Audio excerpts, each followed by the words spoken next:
Hey guys what's up, welcome back to our channel. आज हम बात करेंगे स्विस बैंक के बारे में। क्यों स्विस बैंक फेमस है ब्लैक मनी के लिए। तो चलिए शुरू करते हैं। आपने देखा होगा जब भी कोई फ्रॉड होता है तो कई बार उसमें स्विस बैंक का नाम सामने आता है और गवर्नमेंट भी हमें यही बताती रहती है कि वो स्विस बैंक से काला पैसा इंडिया लाएगी।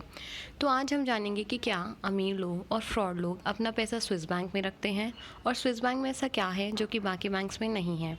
तो चलिए पहले स्विस बैंक की डेफिनेशन जानते हैं। स्विस बैंक एक इन्वेस्टमेंट एंड फाइनेंशियल सर्विसेज की कंपनी है जो कि स्विट्ज़रलैंड में लोकेटेड है। 1998 में Swiss bank UBS union bank of Switzerland, जो कि यूरोप का लार्जेस्ट एंड वर्ल्ड का सेकेंड लार्जेस्ट बैंक है, उसके साथ मर्ज हुआ था। स्विट्ज़रलैंड के बैंकिंग लॉ के अनुसार बैंक ऑफिशियल किसी भी अकाउंट होल्डर का नाम डिस्क्लोज नहीं कर सकते। वो उनका नाम तभी डिस्क्लोज कर सकते हैं जब स्विस कोर्ट उन्हें वैसे ऑर्डर देगा, और स्विस कोर्ट उन्हें ऑर्डर तभी देता है जब उस अकाउंट होल्डर के खिलाफ क्रिमिनल चार्जेस हों, जैसे मनी लॉन्ड्रिंग या फ्रॉड। तो स्विस बैंक में जिनके भी अकाउंट्स होते हैं वो एक तरीके से सिक्रेटिव अकाउंट्स होते हैं।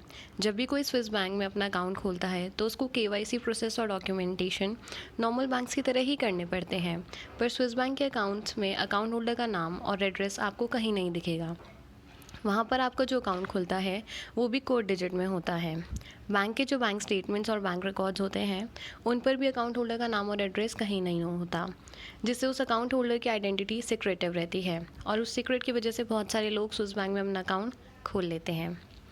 कई सारी कंट्रीज़ में स्विस गवर्नमेंट के इस मेथड को अपोज करा है। उन्होंने स्विस गवर्नमेंट से कहा है कि अब इस मेथड को बंद कर दीजिए, लेकिन स्विस गवर्नमेंट ये चीज़ मानने के लिए तैयार नहीं है।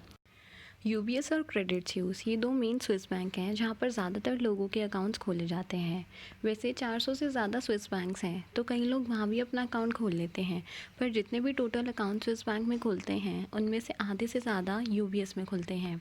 अगर यूबीएस की बात करें तो उनके पास $2.5 ट्रिलियन के डिपॉजिट्स हैं और ये अमाउंट इंडिया की जीडीपी के करीब आती है। तो आप सोचिए कि कितना ज़्यादा पैसा यूबीएस के पास आ रहा है। अगर बात करें यूबीएस की लिक्विडिटी की तो स्विस बैंक काफ़ी ज़्यादा लिक्विड माने जाते हैं, क्योंकि वो ज़्यादा कमर्शियल लोन्स में इन्वॉल्व नहीं होते, इसलिए उनमें लिक्विडिटी क्रंच आने के चांसेस भी काफ़ी कम होते हैं। जैसा हमने देखा था कि पीएमसी बैंक ने अपना ज़्यादातर लोन एचडीआईएल को दे रखा था और एचडीआई ने उन लोन्स को डिफ़ॉल्ट कर दिया था, तो पीएमसी बैंक्स के पास कुछ पैसा ही नहीं रहा था, जिसका सारा नुकसान उस बैंक के डिपॉजिटर्स को हुआ जिन्होंने अपना पैसा पीएमसी बैंक में रखा था। तो बिज़नेस लोन्स को ज़्यादा एक्सपोजर ना मिलने की वजह से लिक्विडिटी क्रंच आने के चांसेस कम हो जाते हैं, जिससे माना जाता है कि स्विस बैंक में पैसा रखना सेफ़ है। स्विस बैंक का एक और फ़ायदा ये है कि स्विट्ज़रलैंड की करेंसी स्विस फ्रैंक बहुत ही स्टेबल करेंसी है, क्योंकि Swiss government world wide political conflicts में न्यूट्रल रहना ही पसंद करते हैं, तो उनका फाइनेंशियल सिस्टम और गवर्नमेंट दोनों ही स्टेबल हैं, जिससे उन्हें उनकी करेंसी स्टेबल रखने में मदद होती है। तो ज़्यादातर स्विस बैंक जब भी कोई बैंक उनके पास पैसा रखता है तो इंटरेस्ट पे नहीं करता, जबकि जो अकाउंट होल्डर है उनसे कुछ फ़ीस चार्ज करते हैं। जैसे यूबीएस की बात की जाए तो यूबीएस अकाउंट होल्डर से 0.6% फ़ीस चार्ज करती है। स्विस बैंक का मिनिमम डिपॉजिट $50,000 होता है। कहीं सारे लोग अपना ब्लैक मनी रखने के लिए स्विस बैंक में अकाउंट खोलते हैं। वो जनरली एक एजेंट पकड़ते हैं, उन्हें स्विट्ज़रलैंड में स्विस फ्रैंक देते हैं और फिर वो उस पैसे को स्विस बैंक में डिपॉजिट कर देते हैं। कई बार लोग ऐसे आइलैंड और कंट्री में कंपनी फॉर्म करते हैं जहाँ टैक्सेस बहुत कम होते हैं और फिर उस कंपनी के नाम पर स्विस बैंक में अकाउंट खोलते हैं ताकि उनका ब्लैक मनी और नेम सीक्रेट रहे। इंडियंस का भी काफ़ी पैसा ब्लैक मनी स्विस बैंक में पड़ा है।